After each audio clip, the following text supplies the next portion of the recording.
রীতিমতন 4 তারিখ পেরিয়ে গেল এবং বঙ্গ বিজেপির কোথাও যেন একটা খারাপ ফলাফল, মানে রীতিমতন ভরাডুবি বলা চলে, কারণ যে টার্গেট ছিল বা যে আশা করা হয়েছিল সেইটাতে তারা উত্তীর্ণ হতে পারলো না। কিন্তু দেশের নিরিখে দেখা গেল যে তৃতীয়বারের মতন মোদী সরকার, নরেন্দ্র মোদীজি তিনি শপথ নিলেন এবং আবারও বিজেপি কেন্দ্রে সরকার গঠন করলো। আমরা কথা বলবো, আমাদের সঙ্গে আজকে আছেন পদ্মশ্রীপ্রাপ্ত বৈজ্ঞানিক ডক্টর নারায়ণ চক্রবর্তী। নমস্কার আপনাকে ক্লাউড নেটওয়ার্কে।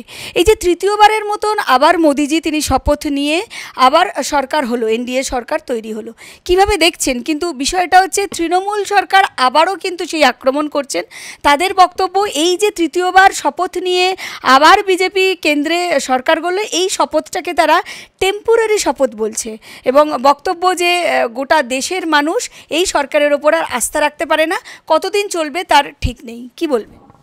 আসলে আমাদের ভারতীয় গণতন্ত্র সম্পর্কে ন্যূনতম বোধ যদি থাকে তাহলে কোনো দল বা তার নেত্রী বা নেতা বলতে পারেন না যে কোনো ইলেকশন এবং তার পরবর্তীতে দায়িত্বপ্রাপ্ত মন্ত্রীরা পার্মানেন্সি নেই। এখানে 5 বছর বাদে বাদে ইলেকশন হবে এবং সেই ইলেকশনে যারা জিতবেন, সেই নির্বাচনে জিতে তারা ক্ষমতায় আসেন এবং সেই সময় দেশের শাসনভার তাদের হাতে থাকে। এটা খুব স্বাভাবিক কথা। যারা বলেন তারা হয়তো এগুলো জানেন না বা তাদের অন্য কোনো উদ্দেশ্য সাধিত হয়নি বলে। কাজেই টেম্পোরারি সবই, 5 বছরের জন্য এনডিএ সরকার এসছে। আর তাছাড়া আমাদের এই নেত্রী তোমরা যে বলো না পশ্চিমবঙ্গের, উনি তো অনেক উল্টোপাল্টা কথা বলেন। ওনার দলের লোকেরাও তাদের শিক্ষা দীক্ষার যে কতটা দৌড় আমি জানি না। তো এরা এরকম মানে সংবিধান বিরোধী শুধু নয়, অনেক কথা বলেন যেগুলো নিজেরাই মানেন না। যেমন উনি বলেছিলেন যে বিজেপির প্রধান হিসেবে লড়া নরেন্দ্র মোদীর রেজিগনেশন দেওয়া উচিত। তাহলে উনি যখন 21 সালে বলে বেরিয়েছিলেন সমস্ত জায়গায় যে 42টা আসনে পশ্চিমবঙ্গে আমরা 42টাতেই জিতেছিলেন 22টাতে, উনি কি রেজিগনেশন দিয়েছিলেন? না ওনাকে কেউ রেজিগনেশন দিতে বলেছিল? এই সব পাগল ছাগলের কথার কোনো ভ্যালু নেই। উনি আশাহত হয়ে এরকম প্রলাপ বকছেন। আর বিজেপি সরকার কখনোই ছিল না, ওরা বলে বেড়াতেন বিজেপি সরকার। যেমন ওরা এখন বলে বেড়ান ওরা নাকি ইন্ডিয়া অ্যালায়েন্স, মানে ইন্ডি জোটের জোট অ্যালায়েন্স হচ্ছে জোট। তো এইরকম সব এদের বিভিন্ন রকম টেকনিক আছে যেটা এরা ছাড়া কেউ বোঝে না এবং যেটা কোনো যুক্তিতর্কের ধার ধারে না। একটা কথা বলি যে 2014 সালে ক্ষমতায় এসেছিল এনডিএ জোট, সেখানে উনি দেখে নিন যে কজন বিজেপির বাইরে মিনিস্টার ছিলেন। 2019 সালে একক সংখ্যাতত্ত্বে ভিত্তিতে বিজেপি সরকার করতে পারত, কিন্তু সেখানে সরকার হয়েছিল এনডিএর এবং সেখানেও 4 জন বিজেপি ছাড়া অন্য দলের, এনডিএর শরিক দলের মন্ত্রী ছিলেন। এই সব মানে এদের হোমওয়ার্ক নেই বা থাকলেও এদের এগুলো মাথায় থাকে না। তারপরে দেখুন পশ্চিমবঙ্গে যে 34 বছর শাসন করেছিল সিপিএম শাসন, সিপিএমের একক ক্ষমতায় তারা পারত শাসন করতে, কিন্তু ছিল বামফ্রন্ট এবং এই বামফ্রন্টেও সিপিএমের বাইরের মন্ত্রীরা ছিলেন, তাদের দপ্তর বন্টন করা হয়েছিল। এখন এইগুলো এরা মানেন না। এরা একনায়কতন্ত্র দল, যারা গণতান্ত্রিক কাঠামোতে নিজেদের পারিবারিক একটা কর্তৃত্ব প্রতিষ্ঠা করার চেষ্টা করে। সব পশ্চিমবঙ্গের দলটা বেশি এক্সপোজড হচ্ছে, অন্য জায়গার দল কম এক্সপোজড হচ্ছে। এখানে যত বেশি চটিচাটা সংবাদ মাধ্যম এদেরকে প্রমোট করবে তত এই ব্যাপারটা এক্সপোজড হয়ে যাবে সাধারণ লোকের কাছে। নারায়ণ স্যার, বিষয়টা হচ্ছে এই যে অযোধ্যাতেও কিন্তু রীতিমতন ভরাডুবি হলো বিজেপি, তারপরে তৃণমূল আক্রমণ করছেন। তাদের বক্তব্য যে রাম মন্দির তো করা হলো, মানে রামকে নিয়ে আসলো আর বিজেপি সাফ হলো, মানে রাম তাহলে ঘুরিয়ে চট্টা মারলো বিজেপিকে। তারা মানে তৃণমূলের তরফ থেকে বলা হচ্ছে মানে এই যে অযোধ্যায় সেখানে বা ইউপির যে ফলাফলটাও আমরা দেখলাম যেটা আশা করা গিয়েছিল, মানে ইউপি অনেকটা দিশা দেখায় দেশকে বা একটা আশা রাখে, সেই জায়গাতেও সেইভাবে আশানুরূপ ফল নয়। মানে কি ব্যাখ্যা দেবেন? তোমার প্রশ্ন কিন্তু একসঙ্গে দুটো এসছে। প্রথম প্রশ্নের আগে একটু ভূমিকাটা করা যাক। আমি পশ্চিমবঙ্গে একটা অদ্ভুত জিনিস দেখছি যে আগে আমাদের মানে কর্মজীবনে যখন দেখেছি লেফট ইকোসিস্টেম এখানে কিভাবে শিক্ষা এবং সংবাদ মাধ্যম জগৎকে কন্ট্রোল করে ফেলেছিল, এখন অদ্ভুতভাবে সংবাদ মাধ্যমে সেই লেফট ইকোসিস্টেমের প্রাধান্য অতটা না থাকলেও তাদের গুরুত্ব সর্বাধিক। যেই জন্য পশ্চিমবঙ্গের সংবাদ মাধ্যমগুলির বিশ্বাসযোগ্যতা কিন্তু তলানিতে সাধারণ লোকের কাছে, খুব স্বাভাবিক। তুমি গোপাল ভাঁড়কে যদি একটা রিয়াল চরিত্র বলতে যাও, সেরকম যে অবস্থা হয় এদেরও তাই অবস্থা। তো কেন? কারণ হচ্ছে প্রথম যে বক্তব্যটা বললে, অযোধ্যায় রাম মন্দির প্রতিষ্ঠা হয়েছে, অযোধ্যায় হেরেছে বিজেপি, এটা সম্পূর্ণ ভুল তথ্য। সেখানে যে লোকসভা কনস্টিটিউয়েন্সির অধীনে অযোধ্যা পড়ে, সেই লোকসভা কনস্টিটিউয়েন্সির নাম হচ্ছে ফৈজাবাদ। এবং ফৈজাবাদের জনবিন্যাস যদি তুমি দেখো, তাহলে বিজেপির ওখান থেকে এককভাবে কখনোই 50%-এর ওপর ভোট পাওয়া সম্ভব নয়।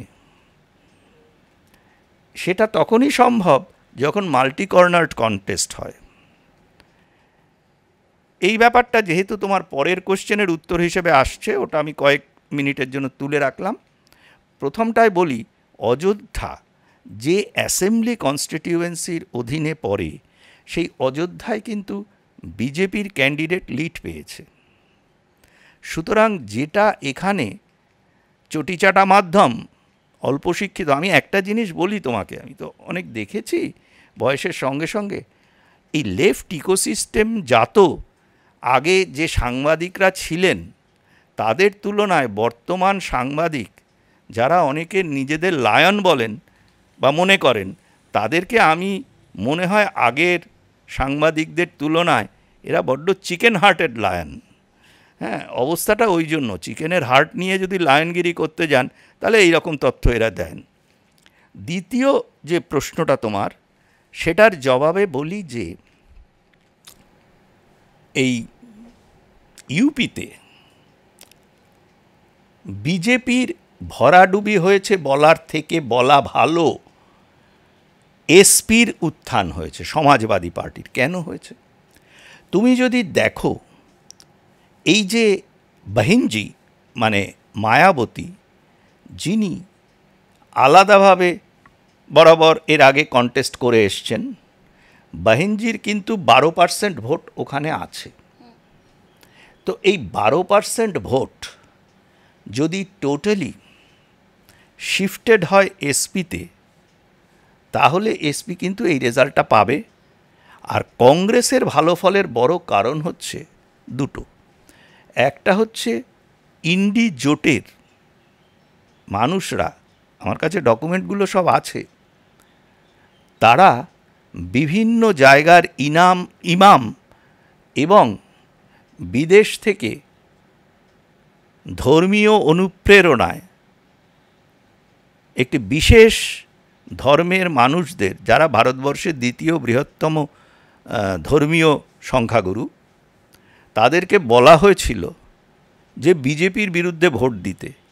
কারণ নরেন্দ্র মোদী বিজেপির মুখ হিসেবে গত 10 বছরে যে দেশ শাসন করেছেন, তাতে ধর্মীয় উন্মাদনা এবং বিদেশে ভারতীয় শত্রুদের যে সুবিধে পাওয়া কংগ্রেসি আমলে হয়েছিল, সেটা অনেকটা খর্ব হয়েছিল, সেটা তাদের রাগ ছিল। এছাড়া আরও কতগুলো কারণ আছে। ডলারাইজেশনের জন্য এখন আমেরিকা খেপে গেছে ভারতের ওপর। এরকম বিভিন্ন রকম কারণে তারাই মদতটা দিয়েছিল। এবং দেখা গেছে যে ভারতবর্ষের 94% এই ধর্মের লোকেরা ভোট দিয়েছে, যেখানে ধর্মীয় সর্ববৃহৎ সংখ্যাগুরু লোকেদের একটা বড় পার্সেন্টেজ ভোটদানে বিরত ছিল। এছাড়া এই যে তথাকথিত ধর্মীয় সংখ্যালঘু মানে দ্বিতীয় বৃহত্তম সংখ্যাগুরুদের যে মানুষরা, তারা কংগ্রেসকে, যারা সরাসরি ইসলামিক ধর্মনিরপেক্ষতার পক্ষে তাদের ইস্তাহারে অবধি বিভিন্ন ঘোষণা করেছে, তাদেরকে এই ধর্মের লোকেরা 72% ভোট দিয়েছে।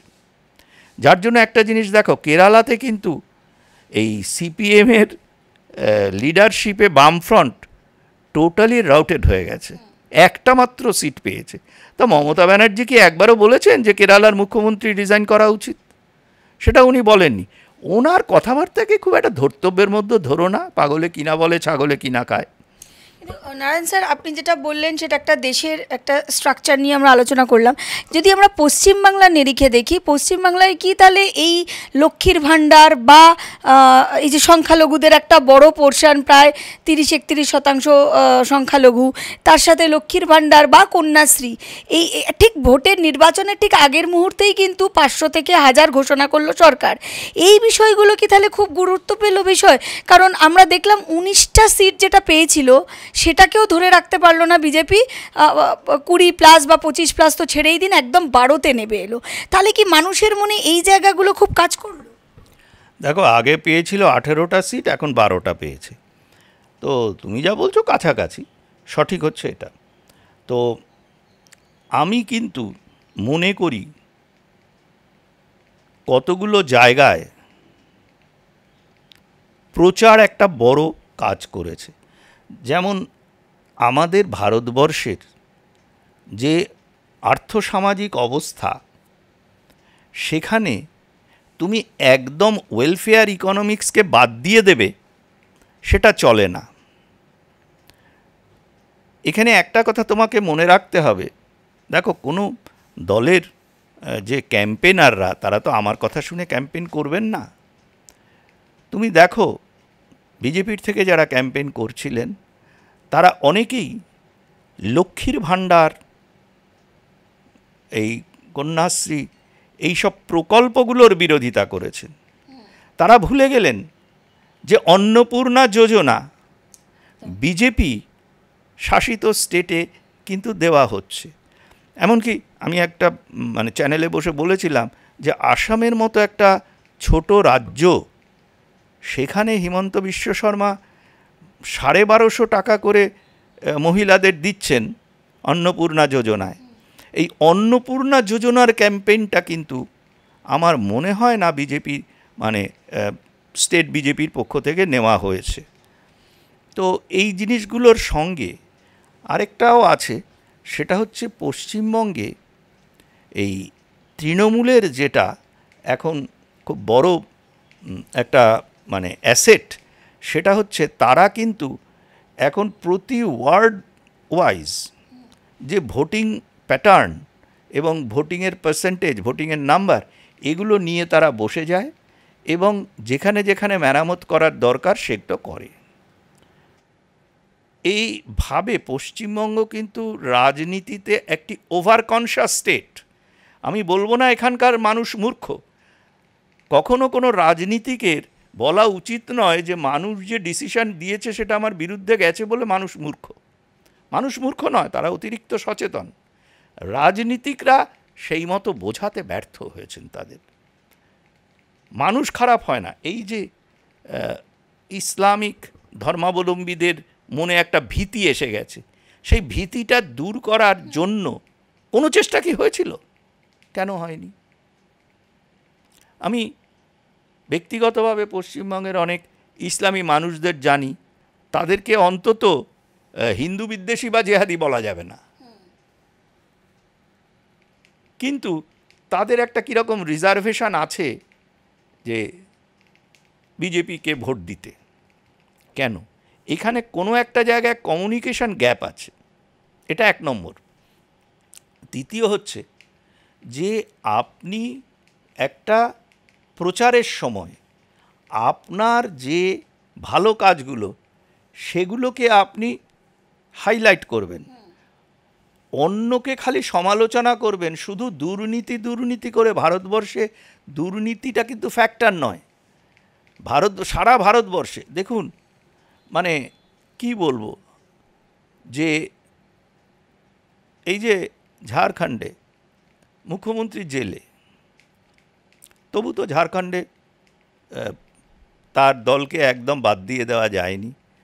ইন্ডিজোটে সাকসেস সেখানে আটকানো যায়নি বিভিন্ন জায়গায়। আপনি একটা জিনিস মনে রাখবেন, কেউ যদি বারবার, আর আমি ইসলামী মানুষদেরও বলি, তারা যদি এভাবে ধর্মীয় ফতোয়ার দ্বারা ভোট রাজনীতি আঙ্গিনায় খেলা শুরু করেন, তাহলে আমি তাদের মনে করিয়ে দিতে চাই যে 1946-47 সালের মুসলিম লীগের বক্তব্য যখন মেনে নেওয়া হয়েছিল, প্রথমে জওহরলাল নেহেরু মানতে চাননি, পরে মেনে নিয়েছিলেন। কেউই আর ওয়েট করতে চাইছিলেন না নিজেদের ভাগ নেওয়ার জন্য। যে জিন্নার বক্তব্য ছিল যে ভারতবর্ষে ইসলাম একটি আলাদা সত্তা এবং ইসলাম কখনো অন্য ধর্মাবলম্বীদের সঙ্গে একসঙ্গে থাকতে পারে না, সেই জন্য তাদের আলাদা স্বতন্ত্র রাষ্ট্র চাই। সেই জন্য ভারতবর্ষকে 3 খণ্ড করে তারা 2 খণ্ড নিয়েছিলেন। জওহরলাল নেহেরুর যে রাজনৈতিক মূর্খামো, সেটা হচ্ছে তখন শুধু ইসলামীদের ভারতবর্ষে থাকার ব্যাপারই নয়, তিনি তাদের অন্য ধর্মাবলম্বীদের অপেক্ষা বিশেষ সুবিধে দিতে গিয়েছিলেন। একে বলে নিজের ঘরে শীত কেটে চোর আনার। দেখুন, সারা পৃথিবীতে কোনো দেশ টেকে না, আমি আপনাকে পরপর তোমাকে এক্সাম্পল দেখিয়ে দেবো, যেখানে জাতীয়তাবাদের থেকে তথাকথিত ধর্মনিরপেক্ষতা প্রাধান্য পেয়েছে, সেই দেশগুলোর অস্তিত্ব কিন্তু একদম বিলীন হয়ে গেছে, সেই জাতি বিলীন হয়ে গেছে। ভারতবর্ষ এভাবে তথাকথিত ধর্মনিরপেক্ষতা বা ইসলামিক ধর্মনিরপেক্ষতার পথে এগুলো কিন্তু ভারতবর্ষও সে বিলীন হয়ে যাবে, কোনো সন্দেহ নেই। এটা সুখ দুঃখের ব্যাপারই নয়। তখন যখন ভাগ হয়েছিল, তুমি বলো তো, আজকে বাংলাদেশে হয়তো পরবর্তীকালে আবার স্বাধীনতা এবং অন্য কিছুর জন্য খানিকটা তাদের সেখানকার ধর্মীয় সংখ্যালঘু হিন্দুদের খানিকটা হলেও তাদের কিছুটা একটা প্রভাব আছে এখনও, কিন্তু তাদের সংখ্যা এইভাবে কমে যাচ্ছে কেন? আজকে পাকিস্তানে তুমি বলতে চাও যে হিন্দুদের সমানাধিকার আছে মুসলমানদের মতো? কেউ বলতে পারবে না। যারা মনে করেন যে ভারতবর্ষকে এখন ভাঙতে হবে বা ভারতের জাতীয়তাবাদে বিরুদ্ধাচরণ করা আমাদের ধর্মীয় অধিকার, তাদের জন্য তো অন্য রাষ্ট্রগুলো খোলা আছে। এবং ভারতের যে সরকারই থাকুক না কেন, সেই ইন্ডিপেন্ডেন্টই হোক, এনডিএই হোক, এনডি জোট যাই হোক না কেন, তারা যদি এই ব্যাপারটাকে নেগলেক্ট করে, তাহলে কিন্তু অদূর ভবিষ্যতে ভারতবর্ষ আবার ভাঙবে। বিভিন্ন রকম তার কারণ আছে, ব্যাখ্যা আছে, এই জায়গাটা হবেই। তো পুরনো বহু দেশ, সের অস্তিত্ব নেই খালি এই কারণে। এখন দেখো বেলজিয়াম, নেদারল্যান্ডস, ইটালি, এরা কিন্তু সব এই ধরনের ধর্মীয় মেরুকরণ করে দেশকে ভাঙার যে চক্রান্ত, সেগুলোর বিরুদ্ধে গেছে। আমি আর একটা প্রশ্নে যাব। এই যে 2019-এ যে 18টা সিট পেয়েছিল বিজেপি, শুভেন্দু অধিকারী একটি খুব গুরুত্বপূর্ণ কথা বলছেন। তার বক্তব্য যে 19-এ যখন নির্বাচন হয়েছিল তখন অনেকগুলো ফ্যাক্টর ছিল না, যেমন লক্ষ্মীর ভাণ্ডারের মতন প্রকল্প ছিল না, সিএর এই ভয় দেখানো বা সিএর জুজু, এনআরসির জুজু ছিল না, এবং সেইভাবে দেখতে গেলে এই যে আইপ্যাকের ছিল না, এবং আইপ্যাকের এই দৌরাত্ম্যটাও ছিল না, যার ফলে সেই সময় তৎকালীন যিনি সভাপতি ছিলেন দিলীপ ঘোষ এবং আরও যারা ছিলেন, মুকুল রায় দায়িত্বে ছিলেন, তারা কাজ করতে বা 19টা আনতে, 18টা আনতে অনেকটা সুবিধা হয়েছে। সেই তুলনায় এই জুজুগুলোর জন্য বা এইগুলো এখন সামনে আসতে অনেকটাই কঠিন। সেই জায়গা থেকে দাঁড়িয়ে 12টা সিট অনেকটাই লড়াই করে তারা একটা জায়গায় পৌঁছেছে বলে দাবি করছেন শুভেন্দু অধিকারী।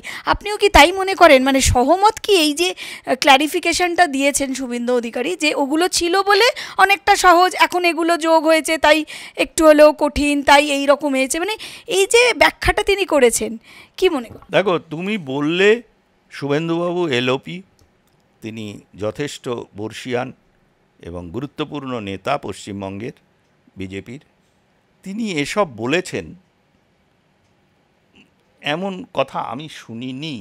তোমার কথাগুলো যেটা বললে, এগুলো শুনে যে কেউ বলবে যে এ তো ফেল করা ছাত্রের একটা কি বলবো, একটা তার একটা অ্যালিবি দেওয়া। ফেল করা ছাত্র অজুহাত দিচ্ছেন যে কেন ফেল করলাম। রাজনীতিতে পাশ ফেল আছেই। যে যে জায়গায়, আমি তো বললাম যে দেখো, লক্ষ্মীর ভাণ্ডার, সরস্বতী, এবারে লক্ষ্মীর ভাণ্ডার পরে সরস্বতীর ভাণ্ডার আসবে, হ্যাঁ, এরকম বিভিন্ন জিনিস আসবে। আমি একটা কথা তোমাকে বলি, আমি বিজেপির কিছু সোশ্যাল মিডিয়ার মানুষজনকে দেখেছিলাম যে বাংলাদেশে কি ওই যে কী বলে তোমার কন্যাশ্রী প্রকল্পের সাইকেল বিলি হচ্ছে, তো সেই ছবি নিয়ে তারা খুব লাফালাফি শুরু করলো। আচ্ছা বলো তো, এটাতে তো সবুজ সাথী ওই হলো আর কি। তো সেই সাইকেল, তার মানে কি সেটা তো সবুজ সাথীরই প্রপাগান্ডা হচ্ছে। আজকে ভারতবর্ষের মতো দেশে তুমি ওয়েলফেয়ার ইকোনমিক্সের চিন্তাধারা বর্জন করে অর্থনীতিকে সাজাবে, এটা সম্ভব নয়। আমি ভারতীয় রাজনীতিক, জাতীয়তাবাদী রাজনীতিকদেরই জিজ্ঞেস করি যে আপনারা কি জানেন আমেরিকার মতো একটা অর্থনৈতিকভাবে উন্নত দেশ, সেও এখন ওয়েলফেয়ার ইকোনমিক্সের চাপে, কতটা তার অর্থনীতি চাপে আছে।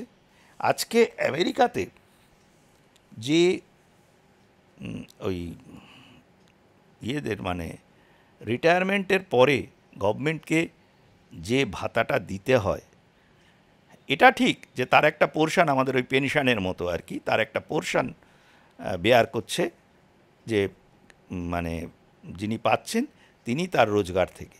ভারতবর্ষে সিস্টেমটা আলাদা। বলো তো দেখি যে ভারতবর্ষে যারা মানে অবসরপ্রাপ্ত মানুষ, যারা দেশকে 60 বছর বয়স অবধি সেবা করে গেছেন বিভিন্ন সংস্থায় বিভিন্ন রকমভাবে, সকলেই চাকরি করেন না, তাদের জন্য সরকারের অর্থনৈতিক স্কিম কি আছে? এগুলো আমাদের দেশের সরকারের ড্রব্যাক ছিল। পশ্চিমবঙ্গে বিরোধী রাজনীতি করা, তুমি যেটা বললে শুভেন্দুবাবু যদি বলে থাকেন, ওইটা খুব সঠিক যে এখানে বিরোধী রাজনীতিকদের রাজনীতি করার পরিসর দেওয়া হয় না। তার একটা বড় কারণ হচ্ছে শাসক সবসময়ই একটা কি বলবো, একটা ভয়ে ভুগছে, কারণ সে জানে যে আমি কতটা ফোর্স করছি। আজকে দেখো পশ্চিমবঙ্গে আমি যখন ইলেকশন চলছে 4th, 5th, 6th, 7th, আমি বিভিন্ন বৈদ্যুতিন চ্যানেলে বলেছিলাম যে 4th থেকে যেটা আমরা খুব বেশি ভিজিবল হয়েছে দেখেছি, সেটা হচ্ছে তৃণমূলের মহিলা বাহিনীকে ওই বাঁশ ঝাঁটা সহ এগিয়ে দেওয়া, এবং যে সিআইএসএফ তারা যখনই তাদেরকে আটকাতে যাচ্ছে তখনই মানে পুরুষ যারা তৃণমূলের সব মানুষরা তারা চেঁচাতে লাগলেন, সঙ্গে মিডিয়াও যোগ দিয়ে দিল। তাদের চটি চাটা মিডিয়া প্রচুর আছে পশ্চিমবঙ্গে, কারণ ওই একই কারণ, চটি না চাটলে তাদের মিডিয়া হাউস চালাতে পারবে না। তো এরা একযোগে চেঁচাতে লাগলো শ্লীলতাহানি করে। এটা একটা কনসার্টেড মুভ। এর এগেনস্টে কিন্তু কোনো গার্ড ছিল না, এটা মাথায় রাখা হয়নি। আমাদের এখানে ওই মানে সিআইএসএফ মহিলা ফোর্স প্রায় ছিলই না। আর থাকলেও একটা জিনিস, যে তখনই আমি বলেছিলাম, এই কঙ্গনা রানাওয়াতের ঘটনা ঘটার আগেই, আমি চ্যানেলের রেকর্ড দেখলে পাওয়া যাবে, যে সিআইএসএফ অত্যন্ত অসুখী একটি ফোর্স। ভারত সরকারের ওপরে এই ফোর্সটা সন্তুষ্ট নয়। কেন নয়, তার সার্ভিস কন্ডিশন ইত্যাদি বলেছিলাম। তো এরকম একটা অসুখী ফোর্স দিয়ে আপনি ভাবছেন, আর বিভিন্ন নেতারা বলছেন সেন্ট্রাল ফোর্স দিয়ে ইলেকশন করাবো, তাহলে ইলেকশন হবে। সেন্ট্রাল ফোর্স দিয়ে তো ইলেকশন হয়েছে। তাহলে এবং দেখো ওই আমার ঠিক খেয়াল নেই, নদিয়াতে হতে পারে বা ওই দিলীপ ঘোষের ওই এলাকায় হতে পারে, যখন ওই মানে ব্যালট বলতে তোমার ওই যে ওই ইভিএমগুলো বহু ঘন্টা নাকি আনঅ্যাটেন্ডেড পড়েছিল, কি হয়েছে কেউ জানে না। আজকে এগুলো নিয়ে কিন্তু কোনো চর্চা হচ্ছে না। ভোট মেশিনারি কিভাবে চলবে, কিভাবে কি করা হবে, সেটা নির্বাচন কমিশনের দায়িত্ব। আর পশ্চিমবঙ্গে নির্বাচন কমিশন যে পার্টিজান ছিল, এর তো ভুরি ভুরি এক্সাম্পল আছে। কারণ হচ্ছে কি, নির্বাচন কমিশন ওই কি বলে কেশব মহারাজ, তিনি কি বললেন তাই নিয়ে ভাবিত, তিনি রিয়াকশন দিয়েছেন। অ্যাকশন যিনি করলেন তৃণমূলের এমএলএ হুমায়ুন কবির, যে আমরা 70%, মানে তার ধর্মীয় লোকেরা 70%, হিন্দুরা 30%, আমার 2 ঘন্টা সময় লাগবে ওদের কেটে ভাগীরথীতে ফেলতে। নির্বাচন কমিশন কেন চুপ করে বসেছিল? পশ্চিমবঙ্গের নির্বাচন কমিশনের যিনি প্রধান, তার নাম আরিজ আফতাব বলে কি? এগুলো ভাবার সময় আছে। দেখো, ভারতবর্ষ একটি গণতান্ত্রিক পরিবেশ, এবং গণতন্ত্রে কিন্তু প্রথম কথাই লেখা আছে যে ধর্মের নামে ভোট চাওয়া যাবে না, ধর্মর কোনো অ্যাকশান করে ভোট চাওয়া যাবে না। তাহলে আজকের নির্বাচন কমিশন কেন পশ্চিমবঙ্গের নির্বাচন কমিশনের যে চিফ এবং সেই লোকগুলোকে যারা পুরো ধর্মের নামে ভোট চেয়েছে, যারা ইমাম ভাতা, যারা পুরোহিত ভাতা এইসব চালু করে বিভিন্ন রকমভাবে ভোট চেয়েছে, সেই ভোটগুলো বাতিল হবে না কেন? কেন বাতিল হবে না? টাকা দিয়ে ভোট পাওয়া যায় না। ভোটের সময় রাহুল গান্ধী ইউপিতে সেই খটাখট করে কি মেশিনে 8,500 টাকা যারাই কংগ্রেসকে ভোট দেবে সেই মহিলারাই পাবে বলে গেলেন। কেন তো সেই পাওয়া ভোটকে বাতিল করা হবে না? আমাদের কনস্টিটিউশনেই আছে। সুতরাং কনস্টিটিউশনকে নির্বাচন কমিশন ফলো করছে না। ভারতবর্ষে হচ্ছে ব্যাপারটা এবার দাঁড়ালো যেটা, সেই নির্বাচন কমিশন সহ এলোমেলো করে দে মা, লুটেপুটি খাই, যে যাই আমি আমার চেয়ারে বসে থাকি, আমার চেয়ারটা ঠিক থাকলেই হলো। আর মমতা দেবীর কথা যে বললে, ওটা উনি ফ্রাস্ট্রেশন থেকে বলছেন, অন্য কোনো কারণ নয়। এবং উনি যদি চাপে পড়ে, ফ্রাস্ট্রেশন দিয়ে ইন্ডি সব জোটকেই উনি সমর্থন করবেন নিজে এবং ভাইপোকে বাঁচানোর জন্য। নারায়ণ স্যার, তাহলে কি ফ্রাস্ট্রেশনের জন্যই তিনি শপথ গ্রহণ অনুষ্ঠানে গেলেন না? কারণ সবাইকে দেখা গেছে এই যে ইন্ডি পিন্ডি সব বলা হয়, এবং সেই ইন্ডি ব্লকেরও কিন্তু তাদেরকেও দেখা গেছে, তারাও সেখানে অংশগ্রহণ করেছেন, মুখ্যমন্ত্রীকে দেখা গেছে। দেখো একটা জিনিস, তাদের কোনো প্রতিনিধিও যান। দেখো একটা জিনিস বলি, সেটা হচ্ছে যে উনি তো কনস্টিটিউশন মানেনও না, কনস্টিটিউশনের বোধটাও ওনার নেই। এগুলো কিন্তু কনস্টিটিউশনাল লায়াবিলিটি, যেটা কিন্তু খুব সঠিকভাবে মল্লিকার্জুন খার্গে বলেছেন। মানে ওনার কথা থেকে আমার শুনে মনে হলো যে ওনার হৃদয় চাইছে না যেতে, কিন্তু উনি যেতে বাধ্য তার ওই কনস্টিটিউশনাল লায়াবিলিটির জন্য। উনি রাজ্যসভার কংগ্রেসের নেতা বলে, এটা এগুলো খুব স্বাভাবিক। আমাদের অনেক সময় কনস্টিটিউশনাল ইয়ের থেকে, আমাদের দায়িত্ববোধ থেকে কাজের, আমাদের নিজেদের অপ্রিয় অনেক কাজ করতে হয়। কিন্তু কি বলবো, উনি তো ওনার মতোই। কংগ্রেসের সাথে জোট করার ফলে কি কোথাও এফেক্টেড হলো অধীর রঞ্জন চৌধুরী? কারণ অধীরদার মতন 5 বার জেতা এমপি, তার বহরমপুর তার হাতের তালুতে, সেই জায়গা থেকে তিনি হেরে গেলেন, এটাও একটা আনএক্সপেক্টেড রেজাল্ট। এটা আমি মনে করি না আনএক্সপেক্টেড। একটি তৃণমূল ঘেঁষা চ্যানেল, আমি অনেক আগে, বেশ কয়েক মাস আগে, ভোট তখন যুদ্ধটা বোধহয় অ্যানাউন্সমেন্ট হয়েছে কি হয়নি, আমি বলেছিলাম যে অধীর রঞ্জন চৌধুরী কপাল খারাপ থাকলে 3 নম্বরে চলে যাবে, আর কপাল ভালো থাকলে 2 নম্বরে থাকবে। তার কারণটাও ছিল পরিষ্কার। আমার যে অ্যানালিসিস ছিল সেখানে, যেহেতু মুসলিম ভোটগুলো একটা বিশেষ জায়গায় যাচ্ছে, ওরা ধরেই নিয়েছে যে এ আমাদের লোক, কোনো কাজের ভিত্তিতে কিন্তু ভোট হয়নি। তুমি যে মানে কত ভালো কাজ করেছেন বা কত যোগ্য একজন ক্যান্ডিডেট, হ্যাঁ, সেইভাবে ভোট হয়নি। ধরো শো বিজনেসের নর্তকী, হ্যাঁ, বা দুটো একটা ফ্লপ ফিল্মে অভিনয় করা নেত্রী, তারাও কিন্তু জনসাধারণের ভোট পেয়েছে। জনসাধারণ ভোট দিয়েছে সিম্বলে। ব্যক্তিগতভাবে অধীর চৌধুরী জেতেননি, মানে হারেননি, আর ব্যক্তিগতভাবে ইউসুফ পাঠান জেতেননি। ইউসুফ পাঠান জিতেছেন তার ধর্মের জন্য, যে ব্যাকিংটা হিন্দু মুসলিম খেলাটা হয়েছে। না, হিন্দুর খেলাটা হয়নি, মুসলিমের খেলাটা হয়েছে। সারা ভারতবর্ষ জুড়েই এটা হয়েছে। হিন্দু যদি ব্যাকল্যাশ হতো তাহলে মানে এনডিএ হয়তো 500-র ওপরে সিট পেয়ে যেত। সেভাবে হয়নি।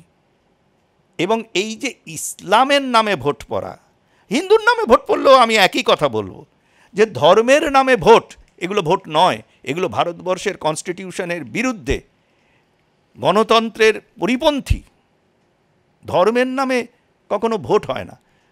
ভোট, হ্যাঁ, আমি একটা জিনিস বলবো, যে ওই লক্ষ্মীর ভাণ্ডার বললে বা ওই তোমার যে বিভিন্ন ওয়েলফেয়ার ইকোনমিক্স, হ্যাঁ, এগুলোতে যদি ভোট পড়ে, সেই ভোটটা কিন্তু বেআইনি নয়, সেগুলো পজিটিভ ভোট, তোমাকে মানতে হবে। হ্যাঁ, এবং ভারতবর্ষে ওয়েলফেয়ার ইকোনমিক্সের দরকার আছে, এবং সেটা বিজেপিও সেন্টারের বিভিন্ন স্কিম করেছেন, বিভিন্ন স্টেটে করেছেন। কাজে আমার স্টেটে আমি খারাপ বলবো, অন্য স্টেটকে ভালো বলবো, এটা তো বলা যায় না। কিন্তু এই যে ধর্মীয় মেরুকরণ, ভোট বাক্সের প্রতিফলন, এই ভোট কিন্তু ভারতবর্ষের মানে অখণ্ডতার পরিপন্থী একটা জায়গায় নিয়ে যাচ্ছে। কংগ্রেস কি তাহলে ভালো ফলাফল বাংলায় করতে পারতো যদি না জোট করতো, কি মনে হয়? মানে যদি এককভাবে তারা লড়াই করতো তাহলে কি কিছুটা হলেও বেটার হতো? দেখো, ইসলামিক মানুষজন কিন্তু সারা ভারতবর্ষে ঠিক করে নিয়েছে যে বিজেপি বা এনডিএর ক্যান্ডিডেটের বিরুদ্ধে ভোট দেব। তোমাকে আমি বোধহয় সুরাটের কোনো একটা জায়গায় হবে, আমি তোমাকে বলতে পারি যে একটা কনস্টিটিউয়েন্সিতে, সেখানে কংগ্রেসের ক্যান্ডিডেট, তিনি সময় অতিক্রান্ত হওয়ার ঠিক আগের মুহূর্তে, যখন আর নতুন ক্যান্ডিডেট দেওয়ার সুযোগ নেই, নিজের ক্যান্ডিডেচার উইথড্র করলেন। ফ্রেতে মানে প্রতিদ্বন্দ্বিতায় রইলেন বিজেপির ক্যান্ডিডেট, রইলেন বিএসপির ক্যান্ডিডেট, এই দুজন, আর সঙ্গে নোটা।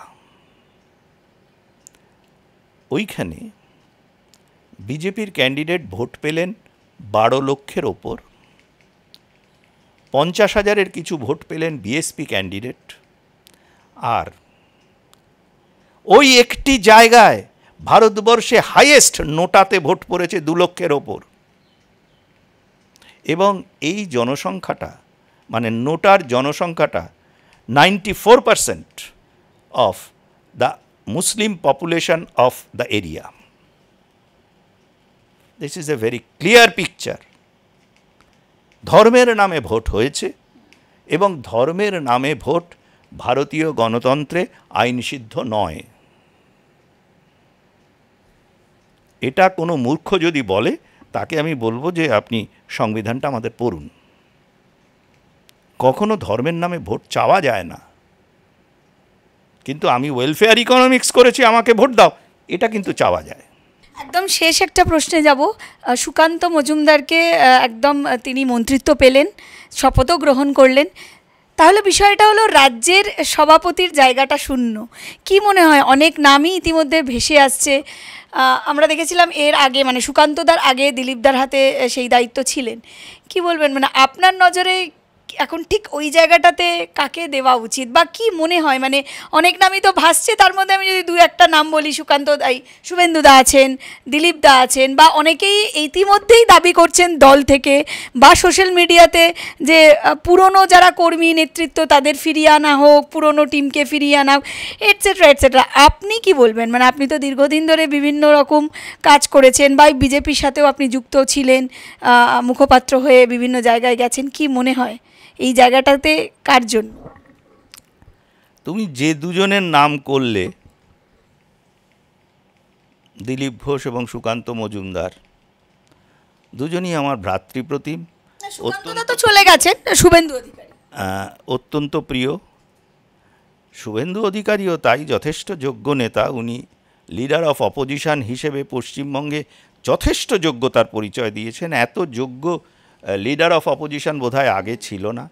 সুকান্ত মজুমদার, তার সঙ্গে ব্যক্তিগত এবং যে সামাজিক যে আমার সম্পর্ক, সেই হিসেবে বলতে পারি যোগ্য লোককেই মন্ত্রিসভায় স্থান দেওয়া হয়েছে।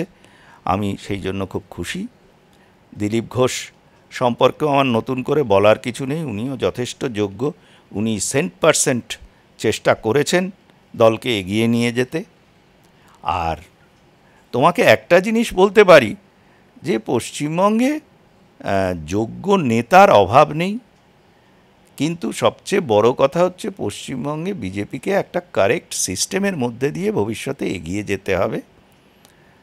আর সবাই কন্টেস্টে আছেন, সবাই যোগ্য, শুধু আমাকে ছেড়ে দাও।